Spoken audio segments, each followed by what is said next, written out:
The Emancipation Proclamation did not end slavery. The slave masters determined how and when they would inform their slaves of freedom. There's a lot of talk these days about reparations. Did you know that the federal government paid reparations at that time to the slave masters who had just waged war on the United States government to the tune of the equivalent of $8,000 per slave? Before the news of emancipation had reached all Americans, Lincoln's promise of 40 acres and a mule was canceled by his successor, President Andrew Johnson. Systemic racism is our undeniable shared history. It continues today in prisons filled with black men, in myriad new voter suppression laws, in deadly attacks of gun violence from Buffalo to Charlotte to Charleston to Uvalde. The Emancipation Proclamation did not end slavery. Juneteenth marks the day in 1865, as Jen said, 2.5 years after the proclamation was signed into law, when the Union Army had to deliver a revised proclamation to Texas, addressing deadly, willful ignorance. It read as follows: "The people of Texas are informed that, in accordance with a proclamation from the Executive Office of the United States, all slaves are free. This involves an absolute equality of personal rights and rights of property between former masters and slaves." Finally, that was clear enough. Now, I am not particularly qualified to preach on Juneteenth, other that I am a child of Northwest Georgia, a region historically racist and sadly still suffers from the sin of willful ignorance. I love where I'm from, but we have work to do up there. Imagine San Francisco school children not learning about Leland Stanford or Harvey Milk. I was 30 years old before I heard the story of tenor Roland Hayes, who was raised just a couple miles from our family home. In Calvin Hall today, you'll learn of other black leaders who have been omitted from our education. On this Juneteenth Father's Day, I want to share with you a miraculous story, a hidden history of the father of African American concert music, Roland Hayes, the son of slaves. The second reading is from Galatians 5. For freedom, Christ has set us free. Now let that sink in. I am free for the sake of freedom. I'm free to make others free. For freedom, Christ has set us free. Stand firm, therefore, and do not submit again to a yoke of slavery. For you were called to freedom, brothers and sisters. Only do not use your freedom as an opportunity for self-indulgence, but through love, become slaves to one another. For the whole law is summed up in a single commandment: you shall love your neighbor as yourself. Friends, now this is the word of the Lord. Thanks be to God. Roland Hayes was born in 1887, essentially one generation removed from legalized enslavement. At church, young Roland encountered a traveling pianist, a white man who possessed a phonograph. He played young Roland recordings of Enrico Caruso, the greatest opera star of all time. And Hayes said, "That opened the heavens for me. The beauty of what could be done with the human voice just overwhelmed me." In his teens, Hayes worked at a paperweight foundry, shaping metal into doorstops and knickknacks. It was dangerous work. He would leave his shoes untied and loose in case the hot molten metal were to drip down on his feet and he had to get out of his shoes really quick. At 16, Roland got too close to the foundry's conveyor belt and was dragged through the machinery several times. They thought surely he was dead. The local hospital would not allow a young black man to stay overnight. So Roland came home in a body cast. To his mother's dismay, the story goes, she ran out of the house to pray. And he mended there at home for months. Hayes interpreted his healing as a sign from God, that God wanted him to do great things, to sing his faith as a trailblazer of classical music. Everybody laughed at him for this. Even his mother warned him that both black and white people would be offended by Roland's appropriation of European music, the song of the oppressor. And this just made him more determined. You ever met anybody from Northwest Georgia? Tell them they can't do something. The passages from Galatians today are in part about cultural appropriation, religious appropriation. Paul wrote to the faithful in Galatia who were bickering over whose religion Christianity would become. What culture shall it be? Will it be Jew? Will it be Gentile? What will it be? Who's right? Who's worshiping God the right way? Paul exhorted them, and today exhorts us, to realize that when we gather to worship God, we are here together and we are free. Since no one has to code switch in the kingdom of heaven, why on earth would we do that at church? Roland Hayes eventually addressed appropriation by claiming the power of universal, like Ubuntu, the universal virtues of humanity as expressed through good music, beyond intellect, beyond emotion. When done well, music establishes a connection soul to soul. Lou and I just got tickets for The Dream of the Red Chamber at the San Francisco Opera. I went online to read about it. I knew nothing about it. And I thought, oh my Lord, the novel had 400 incidental characters in it. We're never going to follow this. This is beyond us. This is not my culture. I'll never get it. Well, they're free tickets and they're good seats. So we went. Let me tell you something. It is one of the most amazing things I've ever seen. The beauty that pours off that stage. Howard Thurman said that we must become like bloodhounds, and we sniff around each other looking for what is universal. What makes you you could be what makes me me, but there's something underneath that we share, and there's no denying it. So, young Roland Hayes headed north to join the Fisk University Singers. Now, Nashville is north if you're in Georgia. They toured the country raising money for the new all-black university. We'll sing one of Fisk University's favorite spirituals at the end of this service, My Lord, What a Morning. At Fisk, his voice teacher funded his education, but when she heard that he had dared to take some part-time jobs, she had him kicked out. He made his way to Boston. We've all had music teachers like that, right? The practice rooms are there. You are never to leave. Yes. He made his way to Boston, where he auditioned for more voice teachers, most of whom told him it was impossible for a black man to sing classical music. Finally, a teacher, a white man, accepted Hayes on the condition that Hayes tell no one and he would please enter through the back door for his lessons. His singing progressed.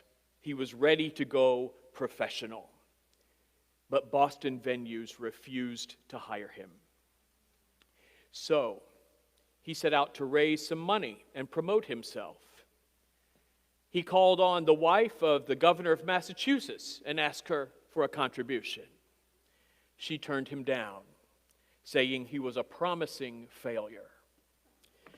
Undeterred, he got out the local phone book and he called random people. Hello, I'm calling to promote an amazing young tenor named Roland Hayes. He sings in the style of Enrico Caruso. He will knock your socks off. Would you help him rent Symphony Hall for his Boston debut?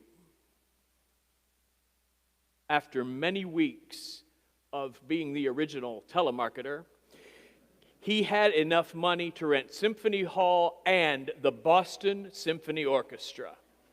He printed tickets for himself, he took out ads in the newspaper, and the concert was a huge success. He self-financed recordings at Columbia Records, paying for each pressing of the 78s. Those are records. 78s. He recorded Christian songs, spirituals, and Enrico Caruso's biggest hits. You can still hear them on YouTube. It's amazing. God spared him for a purpose. God spared him to sing. Christ freed him in order to free others. He sold his records door to door to middle-class black families. Because I am, we can be. Soon Hayes was traveling to Europe where the hide your daughter kind of racism was rampant. In London, he sang "Were You There When They Crucified My Lord" at an Anglican Good Friday service. 2 days later, a command performance for King George and Queen Victoria. Upon receiving this invitation, the story goes, he fainted, fell out. Roland Hayes then barnstormed through France and Czechoslovakia, and then in 1924, Germany. Now, there was fear among the German population that Africans and Afro-German children would lead to the desecration of the German race.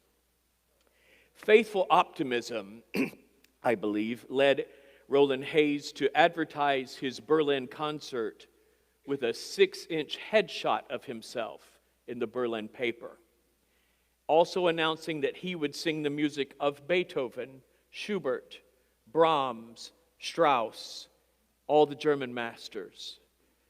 Immediately, letters poured in complaining that he should sing jazz, that he should sing the cotton songs of Georgia.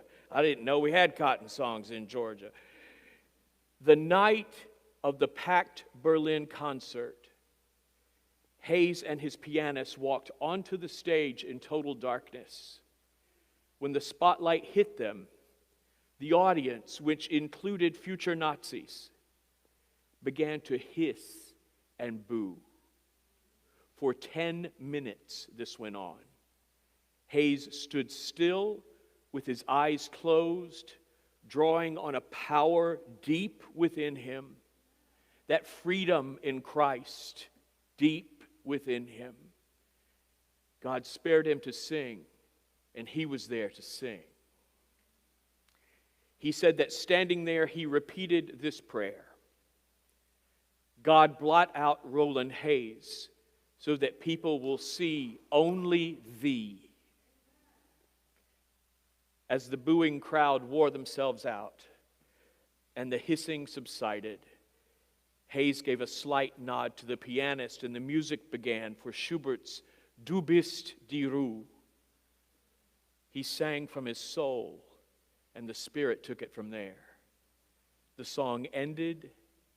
Still stunned, the audience was jolted back into reality by the sound of one lone sustained clap. And then another, and then another. And the applause crescendoed into cheering, Roland, Roland, Roland. Although he was barred from livelihood in the United States, Roland returned home with a lot of money. He returned to Gordon County, Georgia, and he purchased the farm where his mother had been a slave, and he gave it to her. The Hayes family decided to let the white former slave-holding family live on the property rent-free. Amazing grace. Singing from soul to soul. I am because we are. I am free in order to free other people. So stand firm, American Christian. Stand firm, and no matter its disguise, may no one submit again to the yoke of slavery.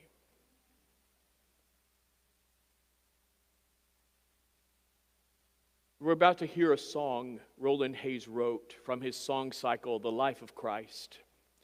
If you turn to page 833 in your pew Bible, 833, Luke 2, verse 41, down at the bottom of the page in some of them, it's the background for this song. We never preach on this story, so I don't know if everybody knows it.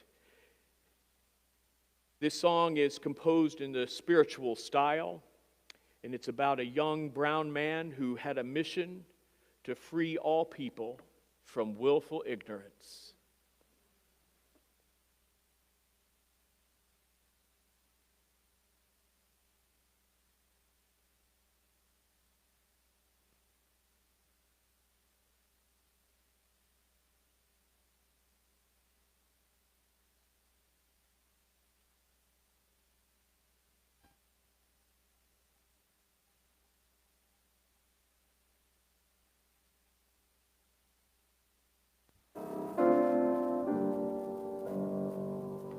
Little boy, how old are you? Little boy, how old are you? Say, little boy, how old are you? Sir, I'm only 12 years old. This little boy had to remember that he was born the 25th of December. Lawyers and doctors were amazed and had to give the little boy praise. Little boy, how old are you? Little boy, how old are you? Say, little boy, how old are you? Sir, I'm only 12 years old. Lawyers and doctors stood and wondered as though they had been struck by thunder. Then they decided while they wondered that all mankind must come under. Little boy, how old are you? Little boy, how old are you? Say, little boy, how old are you? Sir, I'm only 12 years old. This little boy had the key to the hidden mysteries. The lawyers decided, as wise as he, we better let that little boy be. Little boy, how old are you? Little boy, how old are you? Say, little boy, how old are you? Said, I'm only 12 years old. The last time boy was seen. He was standing on Mount Olivet Green. When he dispersed all the crowd, he entered up into a cloud. Little boy, how old are you? Little boy, how old are you? Say, little boy, how old are you?